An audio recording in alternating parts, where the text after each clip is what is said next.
Students, welcome to your chemistry classroom. प्यारे बच्चों, आज हम शुरू करने जा रहे हैं हाइड्रोकार्बन्स के अंदर एरोमेटिक कंपाउंड्स, राइट। तो एरोमेटिक हाइड्रोकार्बन्स के बारे में पहले मैं कोई और बात करूं तो ये जानते हैं इनका सोर्स क्या है, ये हमें मिलते कहां से हैं। मेथड्स ऑफ प्रेपरेशन तो मैं बाद में बात करूंगी, ठीक है। तो देखो, मेनली हमारे पास बेसिकली दो सोर्स हैं, कोल एंड पेट्रोलियम, राइट। नेचुरल हैं क्योंकि मेथड्स ऑफ प्रेपरेशन तो हम लेबोरेटरी में करते हैं, जो हम खुद बना रहे हैं। तो नेचर के अंदर कोल एंड पेट्रोलियम खुद बनते हैं, ठीक है। और उनमें से हम अलग अलग हाइड्रोकार्बन्स को सेपरेट आउट करते हैं। पेट्रोल के अंदर आपको पता है फ्रैक्शनल डिस्टिलेशन आपने पढ़ी, क्रैकिंग आपने पढ़ी, तो किस तरीके से हम इनको इंटरचेंज कर सकते हैं। तो लेट्स सी इनका सोर्स हमें कहां से मिलेगा। अभी जस्ट हम पहुंच रहे हैं सोर्स तक, बाद में देखते हैं कहां से क्या निकलेगा। तो ये रहा कोल एंड ये रहा पेट्रोलियम। अप टू 1950 तक यही माना जाता था कि सिर्फ कोल में से ही एरोमेटिक हाइड्रोकार्बन्स एक्सट्रैक्ट किए जा सकते हैं, क्योंकि इसी को यूज किया जाता था। बिकॉज पेट्रोल के बारे में इतना ज्यादा यूज भी नहीं था और बहुत कम उसकी यूज रहती थी, बस वहीं तक कि गाड़ियों के अंदर इसको यूज कर लो, क्योंकि उसके आगे के जो इक्विपमेंट्स थे डेवलप नहीं थे। But now a days petrol में से कोई ही फ्रैक्शन छूटी होगी जो हमने एक्सट्रैक्ट नहीं की होगी। पेट्रोलियम जेलीज हमने बना दी, आपको पता है पेट्रोल के कितने सारे प्रोडक्ट्स बनते हैं, ओके। तो 1950 तक भी यही था, अभी भी हम यूज करते हैं। तो क्या किया जाता है, डिस्ट्रक्टिव डिस्टिलेशन ऑफ कोल। मुझे यहां तक पहुंचना है, कोल टार तक। डिस्ट्रक्टिव डिस्टिलेशन ऑफ कोल, कोयले को बिल्कुल तोड़ दिया, इतना ज्यादा गर्म किया कि आप ये सोचो कि इसके वेपर बना के हम ठंडा कर रहे हैं। डिस्ट्रक्टिव डिस्टिलेशन, बिल्कुल तोड़ के उसको डिस्टिलेट किया, सब कुछ गैसेस बाहर निकाल दी। तो टेम्परेचर की रेंज 1270 से लेके 1675 केल्विन तक कोयला टूट गया, उसकी डिस्ट्रक्टिव डिस्टिलेशन हुई। तो दो चीजें बनी, एक था कोक, कार्बन, दूसरी थी हॉट वोलाटाइल कंपाउंड्स। उसमें से गैसेस भी तो बाहर निकलेंगी ना, तो वोलाटाइल मतलब गैसियस कंपाउंड्स। अब सॉलिड चीज है, उसको गर्म करोगे सॉलिड रह जाएगा, गैसेस निकल जाएंगी। तो कोक बचा, 70% कोल में से कोक बन गया, और जो बाकी थे हॉट वोलाटाइल कंपाउंड्स वेपर बनकर उठे, उनको हमने ठंडा किया। They were cooled and pass through water, उनको ठंडा किया और पानी में से क्रॉस करवाया। व्हाट हैपेंड, दो चीजें बन गई, एक तो बन गई कोल गैस, दूसरा बन गया कंडेंस्ड लिक्विड। अब ये लिक्विड था जो कंडेंस हो गया, ठीक है। Coal gas it's a mixture of hydrogen, methane and nitrogen. It can be used for various purposes.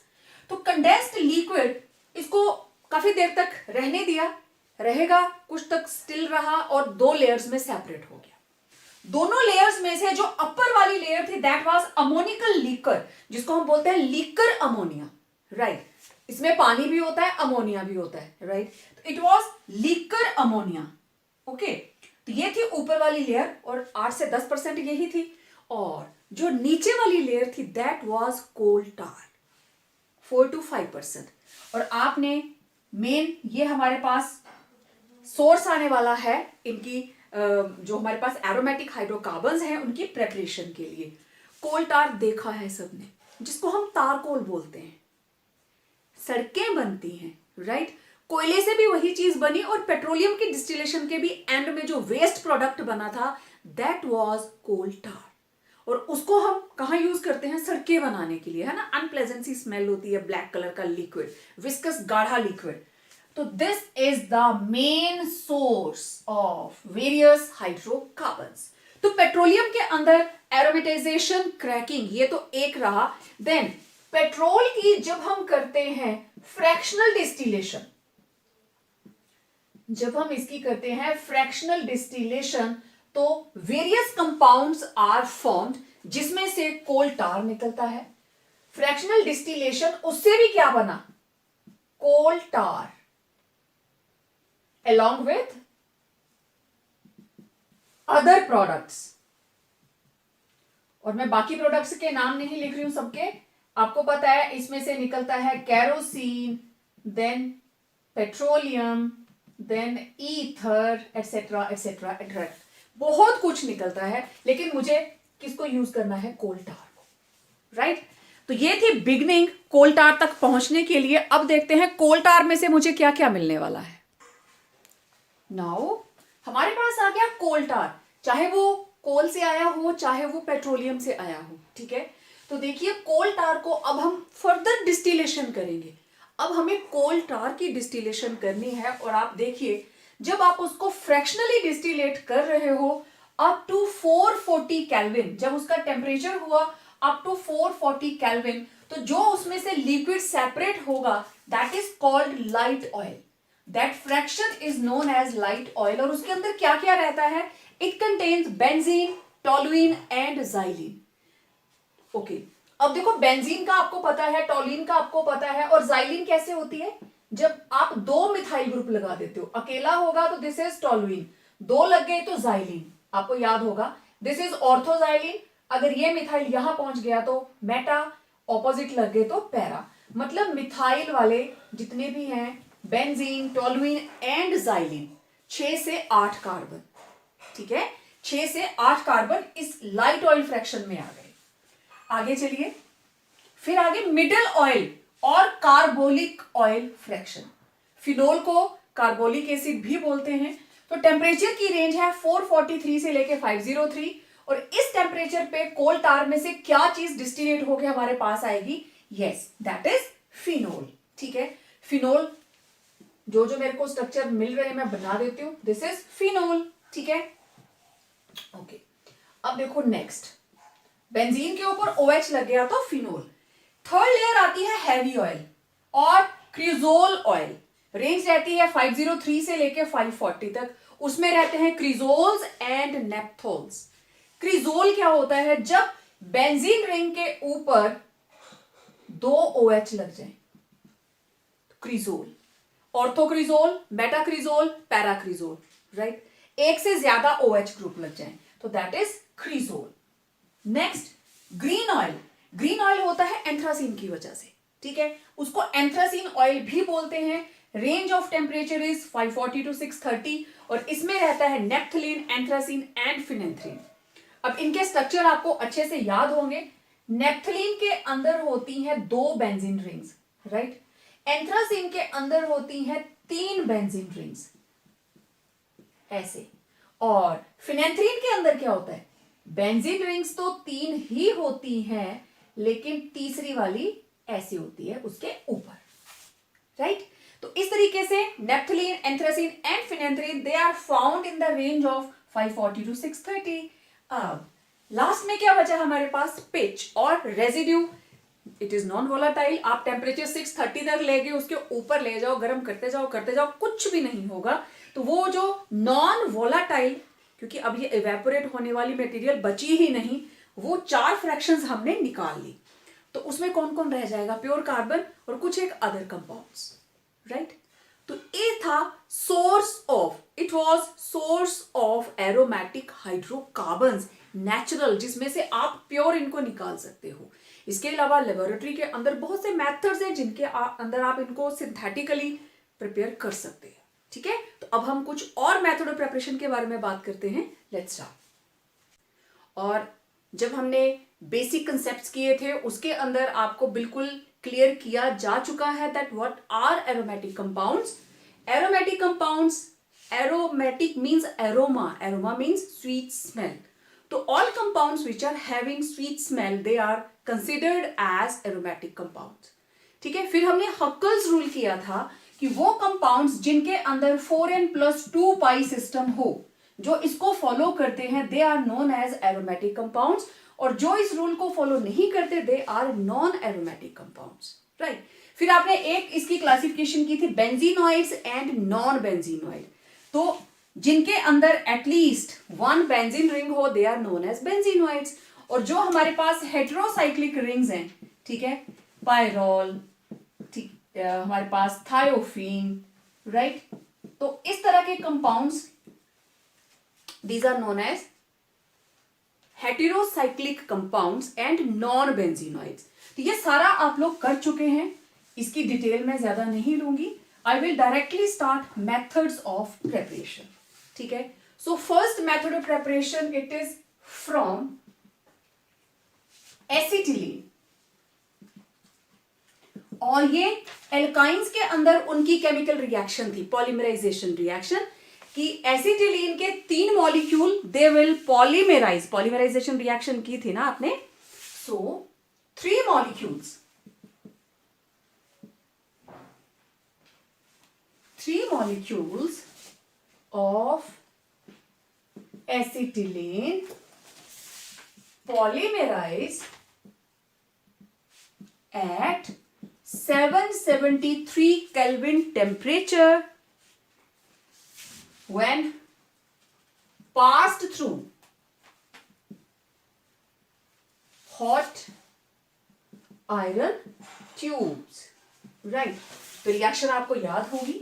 देखो, CH ट्रिपल बॉन्ड CH एक molecule, CH triple bond CH दूसरा molecule, CH triple bond CH तीसरा molecule.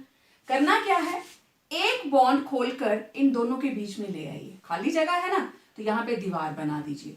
इधर से हटाया इधर, इधर से हटाया इधर.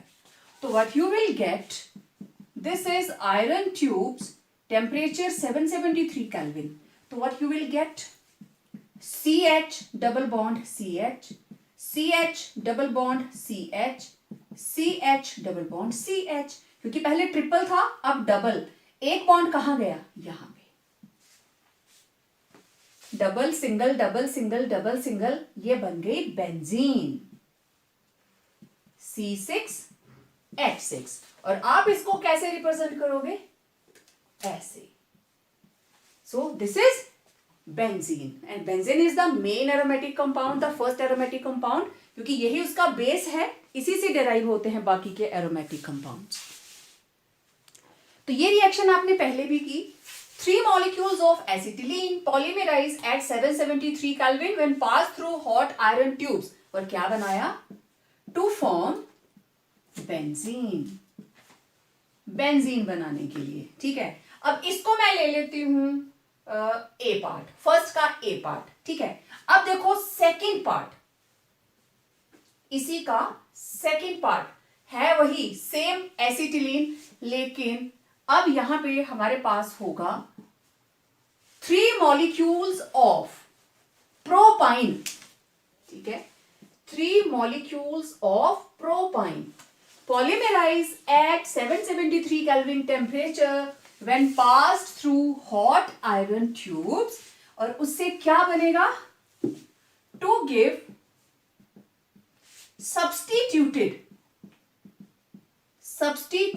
benzene. और उसका नाम क्या था, कुछ बच्चों को याद होगा, commonly it is known as mesitylene. ठीक है, कैसे बनाएंगे देखिए. Propyne CH3 C triple bond CH. मैं इसको इस तरीके से लिख सकती हूं, C ट्रिपल बॉन्ड CH और प्रोपाइन का CH3 मैंने ऊपर को कर दिया, एक ही बात है. ठीक है, अब इसके 3 मॉलिक्यूल मुझे लेने हैं. ओके, तो मैं पहले की तरह ही C triple bond CH, C triple bond CH, C triple bond CH हो गया. अब इसके साथ CH3 लगेगा, क्योंकि एसिटिलीन में तो H था, तो इसको साइड को कर दो ऐसे, कोई प्रॉब्लम नहीं. ओके, अब खाली जगह को भर दो, फिल इन द ब्लैंक. ये बॉन्ड इधर भेज दिया, ये बॉन्ड इधर भेज दिया, ये बॉन्ड इधर भेज दिया. ठीक है, situation same, iron tubes, 773 Kelvin temperature. Okay, तो अब पहले इनको पहले की तरह डबल डबल करके लिख लेते हैं. C double bond CH, C double bond CH, C double bond CH. आप भी ऐसे ही लिखिए. और इसके साथ, इस कार्बन के साथ लगा है CH3, CH3, CH3. बिल्कुल ठीक. अब इनको कनेक्ट कर दीजिए, ये लीजिए, बन गया फिर से double single double single double single. तो अगर आप देखिए ध्यान से, तो ये this is carbon number 1 2 3 4 5 and 6 benzene. लेकिन बेंजीन की 1 3 5 पे क्या लगे हैं, मिथाइल. तो this is 1 3 5 3 methyl tri methyl benzene, है ना सिंपल। और आप इसको फिर बेंजीन को बेंजीन की तरह बना दीजिए जो आप उसका न्यूक्लियस बनाते हो। यही यही डबल बॉन्ड्स है, ये रहा 1 पोजीशन, ये रही 3 पोजीशन, ये रही 5 पोजीशन। तो 1 3 5 के ऊपर CH3,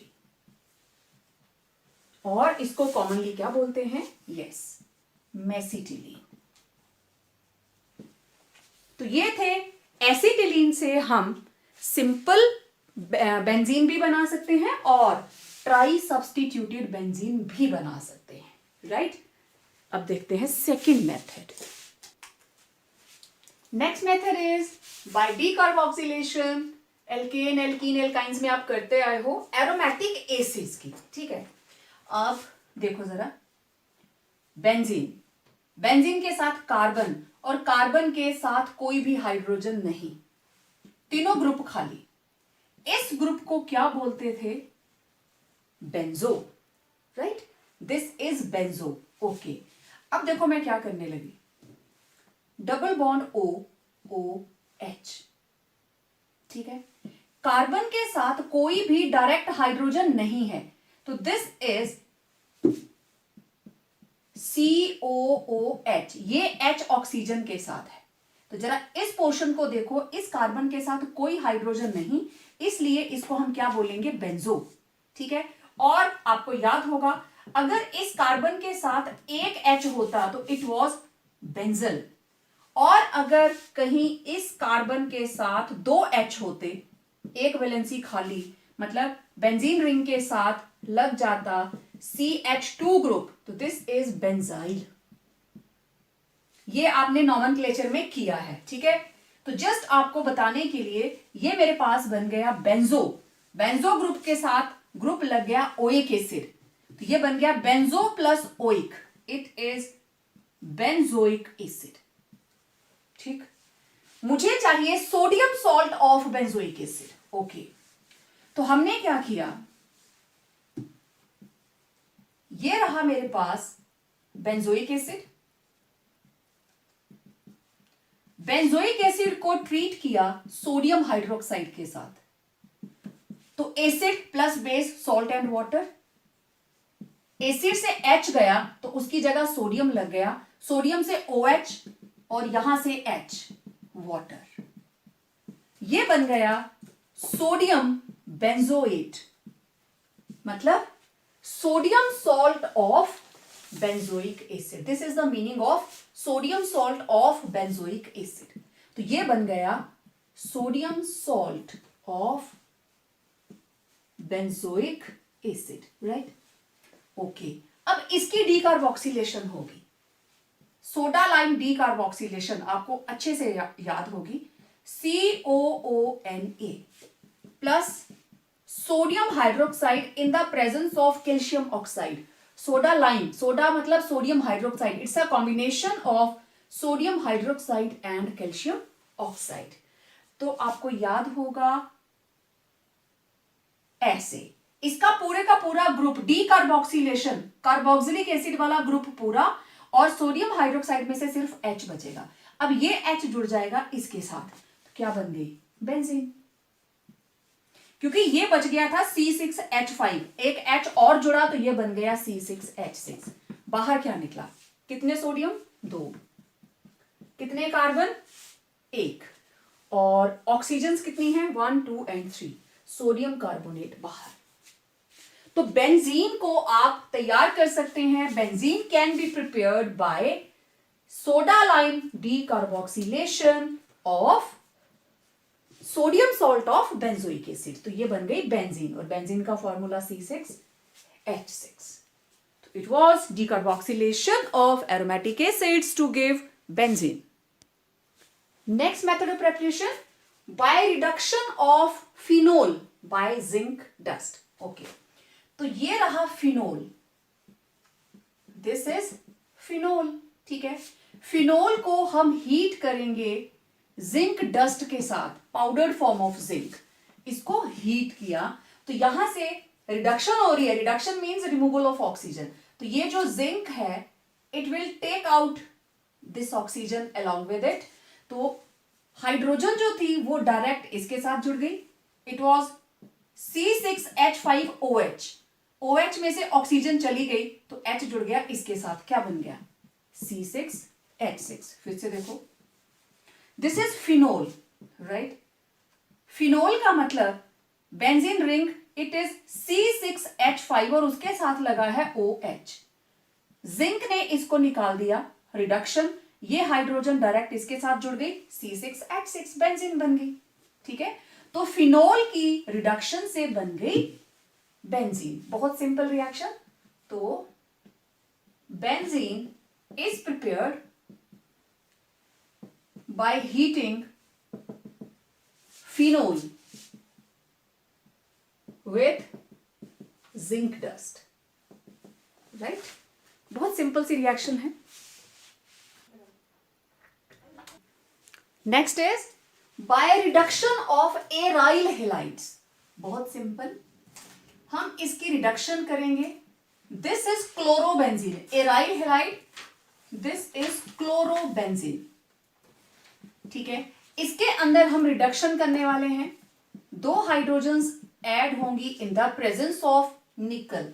तो आपको पता है एक H इधर एक H इधर, ये बन गया बेंजीन प्लस HCl बाहर। तो it was again preparation of benzene. बिल्कुल simple reaction. So chlorobenzene undergoes reduction in the presence of nickel to give benzene. ठीक है, fifth method is by Wurtz fitting reaction. आपने वुड्स रिएक्शन पहले की है alkanes में, आप करते थे RX सोडियम RX और ये बाहर, और ये दोनों एल्काइल ग्रुप आपस में जुड़ जाते थे। जब आप सिर्फ एल्काइल हेलाइड लेते हो reaction is called Wurtz reaction. ठीक है, लेकिन जब फिटिंग वर्ड आ गया तो ये किसको इंक्लूड करता है, एरोमेटिक कंपाउंड को। ठीक है, तो इस रिएक्शन के अंदर क्या होता है, aryl halide and alkyl halide react together in the presence of metallic sodium and dry ether. Dry ether इसकी प्रेजेंस में रिएक्शन होगा to give substituted benzene. देखिए, ये रहा मेरे पास एल्काइल हेलाइड, मैंने ले लिया क्लोरोबेंजीन, सोडियम, और दूसरी तरफ ले लिया late it B methyl chloride. ठीक है, मेटेलिक सोडियम और ड्राई ईथर कैटलिस्ट। तो रिएक्शन सेम वैसे की, 2 NaCl बाहर, बाकी क्या बचा, ये रही बेंजीन रिंग। बेंजीन रिंग से Cl हटा और उसके साथ कौन बचा है जो लग सकता है, CH3। बन गई सब्स्टिट्यूटेड बेंजीन, जिसके बारे में हम बात कर रहे हैं। तो इसका नाम है मिथाइल बेंजीन एंड कॉमनली इसका कॉमन नेम बहुत ही कॉमन है, that is toluene, TOLUENE, toluene. अब जरूरी नहीं यहां मिथाइल ही होगा। ठीक है, you can make use of bromo group also, Br, sodium Br, late it B C2H5, again dry ether. तो ये हेलोजन दोनों हट गई, 2 NaBr बाहर, प्लस बचा क्या, ये रही बेंजीन रिंग और उसके साथ क्या लग गया, C2H5। तो इसका नाम इथाइल बेंजीन। ठीक है, अब देखिए फिटिंग रिएक्शन। देखो पहले हमने की वुड्स रिएक्शन, फिर हमने की वुड्स फिटिंग और अब आई सिर्फ फिटिंग। वुड्स में सिर्फ एल्काइल ग्रुप था, वुड्स फिटिंग में एल्काइल प्लस एराइल आ गया। तो फिटिंग का मतलब एराइल। अब दोनों मॉलिक्यूल किसके होंगे? एरोमेटिक। ठीक है, लेट्स सी किस तरीके से ये रिएक्शन होगी। और तीनों नेम रिएक्शंस हैं, एग्जाम के अंदर पूछ ली जाती हैं। फिटिंग रिएक्शन में क्या हुआ? टू मॉलिक्यूल्स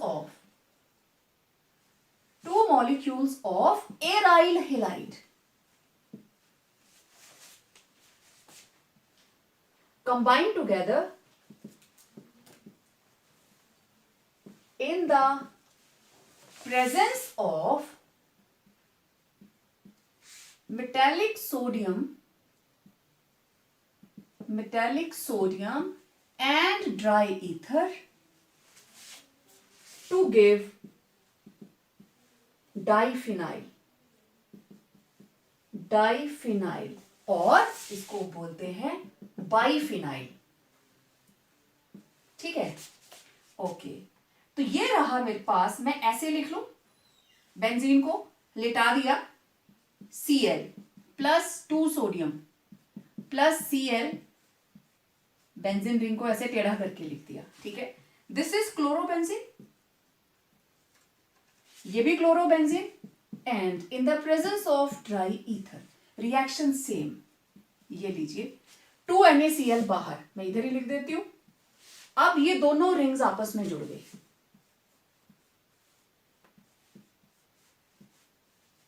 ठीक है,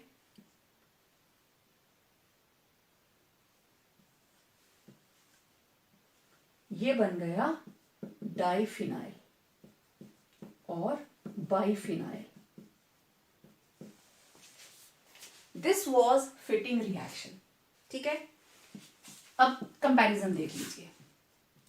सबसे पहले आपने एल्केन्स में की वुड्स रिएक्शन, तो उसके अंदर आप यूज करते थे एल्काइल हेलाइड, सिर्फ एल्काइल हेलाइड, और बन जाती थी एल्केन, राइट। तो it makes use of alkyl halide only. फिर आया हमारे पास वुड्स फिटिंग रिएक्शन। तो वुड्स फिटिंग रिएक्शन के अंदर वुड्स बात करता है RX की, 2 सोडियम, और फिटिंग बात करता है एराइल हेलाइड की। ठीक है, तो ये हमारे पास बन जाती है सब्स्टिट्यूटेड एरोमेटिक कंपाउंड। ठीक है, ये NaX बाहर, तो ये सब्स्टिट्यूटेड हमारे पास एरोमेटिक कंपाउंड, क्योंकि फिटिंग मतलब एराइल। तो इस केस में हमारे पास होगा alkyl halide and aryl halide. तो फिटिंग अकेला अगर मैं लिखूं, फिटिंग रिएक्शन, तो इसके अंदर सिर्फ aryl halides, only aryl halides, और बन जाएंगे हमारे पास दिस टाइप ऑफ कंपाउंड्स। तो ये तीनों रिएक्शंस मैंने इकट्ठी लिख दी आपके सामने, आप देख सकते हो Wurtz Fittig and Wurtz Fittig reaction में डिफरेंस क्या है। Next method of preparation, from benzene sulfonic acid. What happens? Upon passing steam, benzene sulfonic acid is hydrolyzed to give benzene. तो पहले हम लिखेंगे this is benzene, और जैसे benzoic acid वैसे ही सल्फोनिक एसिड। ठीक है, मैं पहले बता चुकी हूं आपको ये कैसे बनता है। हम इसकी हाइड्रोलिसिस कर रहे हैं, we are carrying out its hydrolysis. Temperature की रेंज रहेगी 423 से लेके 475, and water it is in the form of steam. ठीक है, तो अब देखिए हमारे पास इसकी हाइड्रोलिसिस, इधर लगा H और इधर क्या लगा OH। ठीक है, H लगा तो ये बन गई बेंजीन, और इधर OH जुड़ा, SO3 तो ऑलरेडी था, एक H और एक ऑक्सीजन और आ गई, टोटल क्या हो गया, हाइड्रोजन 2 हो गए, ऑक्सीजन 4 हो गई, सल्फर 1, तो दिस इज H2SO4। ठीक है, प्लस H2SO4, राइट, क्योंकि SO3H का मतलब ये था sulphur double bond oxygen, 3 oxygen हैं। ठीक है, एक के साथ ऑक्सीजन लगी है और इधर नेगेटिव चार्ज, राइट। तो एक ऑक्सीजन यहां पे मिसिंग और एक हाइड्रोजन मिसिंग, तो अगर एक O आ जाए और एक H आ जाए तो क्या बन गया, H2SO4। तो यही दोनों तो ऐड किए हमने, OH इसमें ऐड कर दिया, ठीक है। तो ये निकल गया सल्फ्यूरिक एसिड और क्या बन गया, benzene. It was the formation of benzene. Next method. Next method is from Friedel-Crafts reaction. Very important name reaction है, एग्जाम में डायरेक्ट आ जाती है। देखिए इस रिएक्शन के अंदर simply benzene reacts with alkyl halide किसकी प्रेजेंस में, catalyst is very important, alkyl halide in the presence of anhydrous AlCl3, ठीक है, to give substituted benzene, ठीक है। ये रही benzene plus alkyl halide, late me have CH3Cl in the presence of anhydrous AlCl3। Anhydrous का मतलब है उसमें जरा सा भी मॉइस्चर नहीं होना चाहिए, ओके। तो देखो बच्चे, यहां से H और यहां से Cl बाहर, बेंजीन थी C6H6, एक H चला गया तो बाकी क्या बचा, C6H5, ये H गया तो इसकी जगह लगने को कौन बचा है, CH3, सिंपल। H चला गया, H की जगह पे CH3 लग गया और इधर हो गया HCl।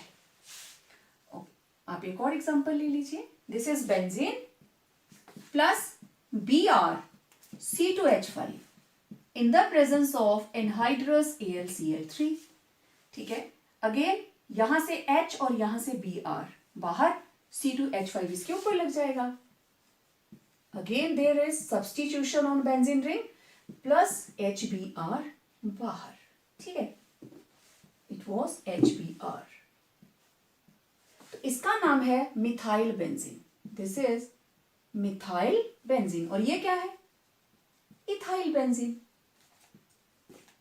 और इसको आपको याद होगा, दिस इज टोलुइन, ठीक है।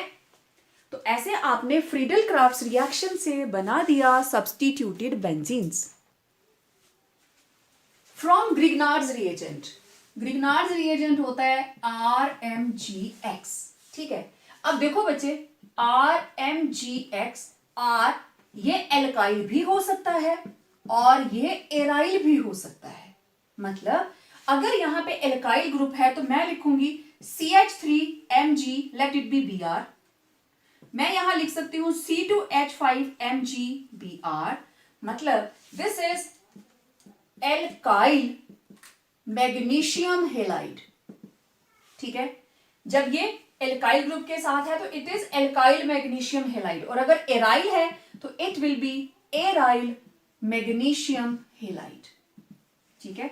अगर मैं R की जगह पे बेंजीन रिंग लगा दूं और उसके साथ क्या लगा है, MgBr, तो इस ग्रुप को, दिस इज C6H5, एक हाइड्रोजन कम, इसे हम बोलते हैं फिनाइल। तो this is phenyl magnesium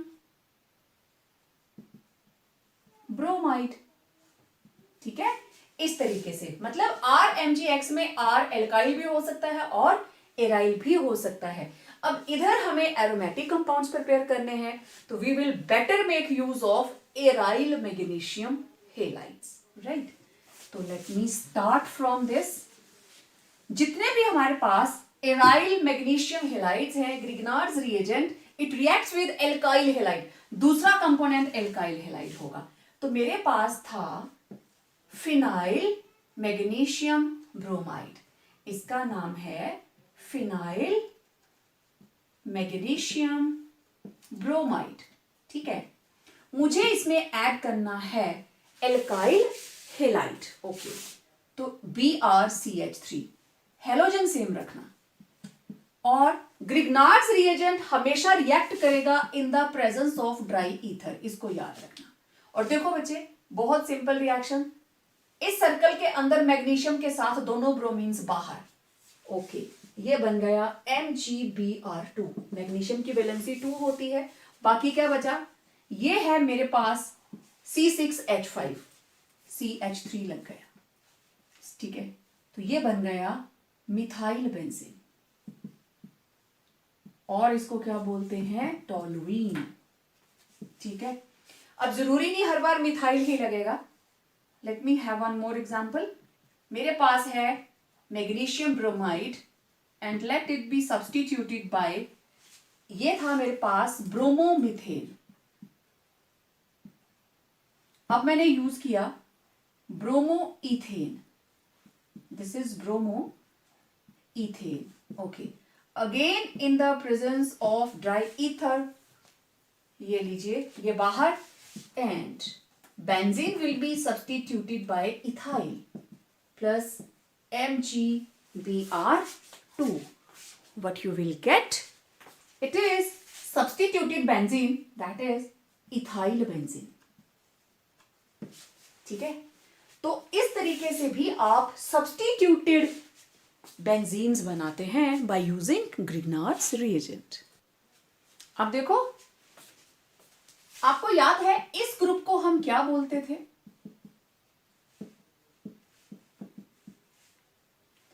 second last carbon के ऊपर there is substitution of one methyl group. This is linear chain, second last carbon, ये लास्ट, ये सेकेंड लास्ट, और उसके साथ एक मिथाइल ग्रुप। तो क्या वर्ड यूज करते थे, iso. This group is iso, कितने कार्बन, 1 2 3, तो दिस इज आइसो प्रोपाइल। आगे क्या लगा, Br, ब्रोमाइड, राइट। अब इसी को मैं यूज करने वाली हूं, एल्काइल हैलाइड की जगह पे मैंने यूज किया Br CH CH3 CH3। या तो आप इसको लिख सकते हैं iso propyl bromide, right. IUPAC में क्या होगा, 1 2 3, नंबर 2 के ऊपर लगा है ब्रोमो, तो this was 2 bromo propane, 2 bromo propane. Check कर लो, 1 2 3, लेकिन सेकेंड लास्ट कार्बन के ऊपर प्रेजेंट है एक methyl group, that why it was isopropyl bromide, ठीक है। तो इसके साथ हम रिएक्शन करवाएंगे, again in the presence of dry ether, reaction वही है, ठीक है। अब देखो बेंजीन रिंग के ऊपर कौन लगा, सर्कल को थोड़ा बड़ा बनाया करें, ठीक है। ये लगा CH, डायरेक्ट CH से जुड़ा, और इस CH के साथ लगे हैं 2 मिथाइल ग्रुप, ठीक है। इसका नाम है आइसोप्रोपाइल बेंजीन। देखो substituted benzene, methyl benzene, ethyl benzene, now this is isopropyl benzene, क्योंकि आइसोप्रोपाइल ब्रोमाइड था। और इसका एक कॉमन नाम है जो बहुत ही कॉमन है, that is cumene, CUMENE, this is cumene, right, very common name इसका। तो मैं इसलिए बता रही हूं, एग्जाम के अंदर वो कह सकता है क्यूमीन का IUPAC नेम लिखे, तो एग्जामिनेशन में आ गया भाई क्यूमीन का IUPAC नेम लिखें, ठीक है। या कहेगा आइसोप्रोपाइल बेंजीन का IUPAC नेम लिखें, क्योंकि आइसो नियो उसका आता है ना, तो ठीक है। आप इसको कैसे लिखेंगे, देखो CH3 उसके आगे CH उसके आगे CH3, और यहां क्या लगा है, बेंजीन रिंग, यही है क्यूमीन का स्ट्रक्चर, ठीक है।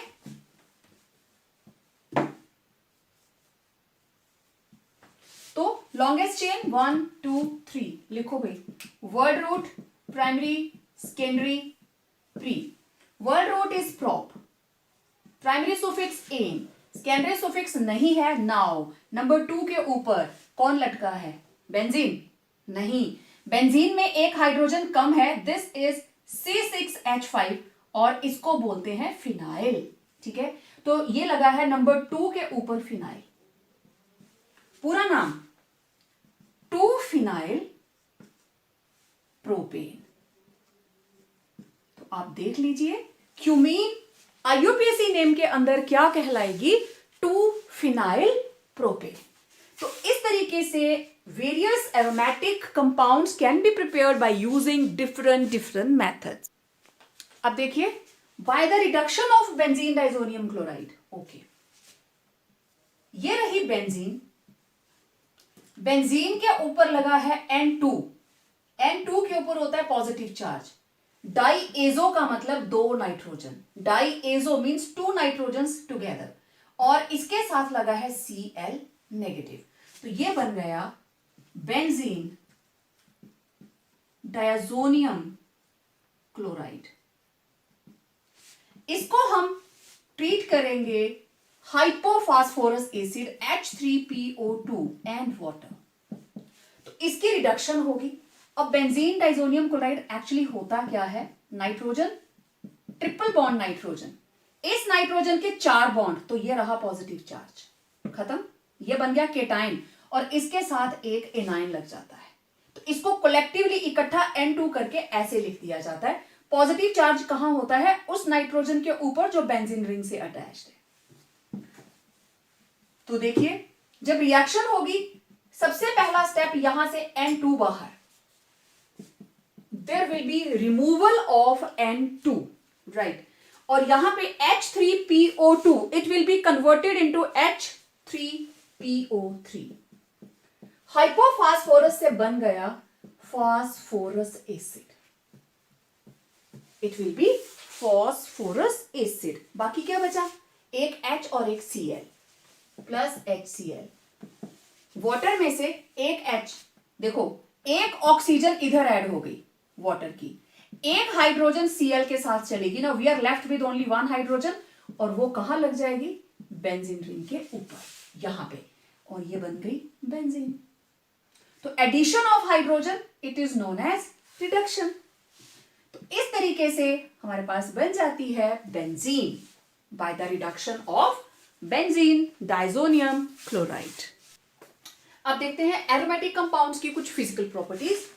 बेंजीन एंड इट्स होमोलॉगस, मतलब बेंजीन और उससे मिलते जुलते अप टू 8 कार्बन एटम्स, ठीक है, मींस बेंजीन पे मिथाइल ग्रुप लगा हो सकता है तो 7 कार्बन्स, इथाइल लगा होगा तो 8 कार्बन्स हो गए, तो up to 8 carbons they are colourless liquids, और जो उससे हायर हैं they are solids with characteristic smell, सभी की अपनी अपनी एक पर्टिकुलर स्मेल है। तो ये जो एरोमेटिक हाइड्रोकार्बन्स है they are not miscible with water, पानी में नहीं घुलते हैं, yes they are soluble in organic solvents, ether, benzene, toluene, ठीक है। देन हाईली इनफ्लेमेबल, आग पकड़ लेते हैं बहुत जल्दी, और इनके मेल्टिंग और boiling points increase with increase in molecular mass. जैसे जैसे मॉलिक्यूलर मास बढ़ता जाएगा इनका मेल्टिंग और बॉइलिंग पॉइंट बढ़ता जाएगा, ठीक है। Then they are toxic and carcinogenic, toxic हैं मतलब हानिकारक हैं, कार्सिनोजेनिक है means they are cancerous, they are cancer causing, ठीक है। सो आज के वीडियो में इतना ही पढ़ेंगे, बात करेंगे इनकी केमिकल प्रॉपर्टीज के बारे में हमारे आने वाले वीडियो के अंदर। So stay tune for the upcoming video, till then complete this notes.